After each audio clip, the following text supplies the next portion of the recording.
আমাদের যে পুরানো স্মৃতি, যেগুলো ভালো স্মৃতি সেগুলো সবসময় আমাদের সাথে থাকুক। খারাপ স্মৃতি নিয়ে তো আর জীবনে বাঁচা যায় না। কারণ অতীত নিয়ে হয়তো আপনি দুঃখ পাবেন, কষ্ট পাবেন, কিন্তু অতীত আপনার জীবনকেই আরো তছনছ করে দিতে পারে, আরো খারাপ করে দিতে পারে। তাই অতীতটাকে অতীতের জায়গায় ছেড়ে আসুন। বর্তমানটাকে নিয়ে আমরা ভবিষ্যৎটাকে তো ঠিক করতেই পারি, তাই না? তো বর্তমানকে নিয়ে চলুন, ভালোভাবে থাকুন, ভালোভাবে কাটান নতুন বছর।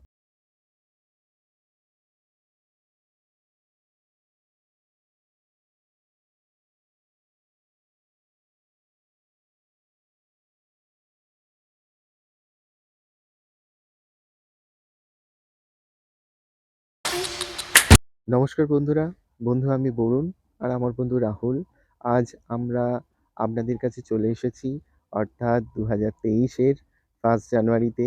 অর্থাৎ আপনাদের সকলকে জানাই শুভ নববর্ষের প্রীতি ও শুভেচ্ছা। Happy new year to all of you and to your family. Hmm, আর এই ২০২৩-এর আমাদের হচ্ছে আজ প্রথম শ্যুট। হুম। যত শ্যুট হয়েছে এখনো পর্যন্ত সব ২০২২-এর, এবং এটা হচ্ছে আমাদের ২০২৩-এর নতুন শ্যুট। আর বলুন, দেখতেই পাচ্ছিস আমাদের ২০২৩-এর প্রথম দিনটা একটু মেঘলা আকাশ। হুম। আমরা মাঠেতে ঘুরতে এসেছি, সারাদিন খুব এনজয় হলো, আনন্দ হলো।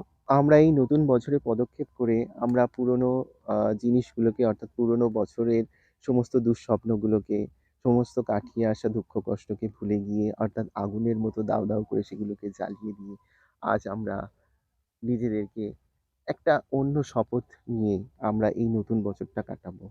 যে একদম। বছরে আমাদের অনেক দুঃখ কষ্ট হয়তো আসবেই। প্রতিটা মানুষের জীবনে চলার পথে দুঃখ আপস কষ্ট অ্যান্ড তো ডাউনস থাকবেই। থাকবেই।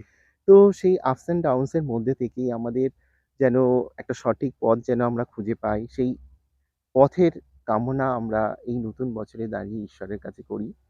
যে আমরা ধর্ম, বর্ণ নির্বিশেষে সবাই যেন আমরা ভাই, ভাই হয়ে থাকতে পারি এবং একে অপরের সাথে মিলেমিশে আমরা যেন শত্রুর মোকাবিলা করতে পারি, দেশের হয়ে লড়তে পারি এবং আমাদের এই যে চলার পথে বিভিন্ন রোগ, জীবাণু, বিভিন্ন ভাইরাস আমরা এখন যে আবার যে আক্রান্ত কোভিডের হচ্ছি, নতুন করে সংক্রমণ হচ্ছে, সংক্রমণ ঘটছে, সেটা ঈশ্বরের সেটা কাছে। যেন আমরা লড়তে পারি ঈশ্বরের কাছে, সেই মনোবলটা, সেই ভিক্ষাটা আমরা প্রার্থনা করি।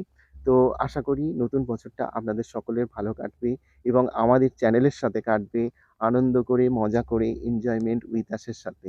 একদম।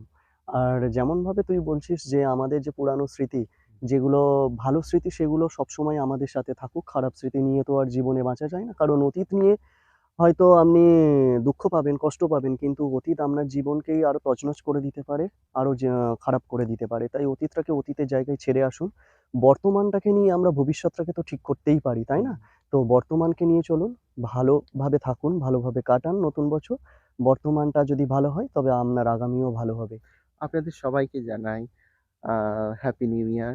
আর আপনাদের কাছে এটুকুও জানাই যে পুরনো যা কিছু দুঃখ কষ্ট ছিল, যা কিছু বেদনা ছিল, যা কিছু আপদ বিপদ ছিল, সেগুলোকে আমরা এক সাইডে ফেলে দিই। এক সাইডে ফেলে দিয়ে নতুন বছরে নতুনভাবে জীবনটাকে শুরু করি।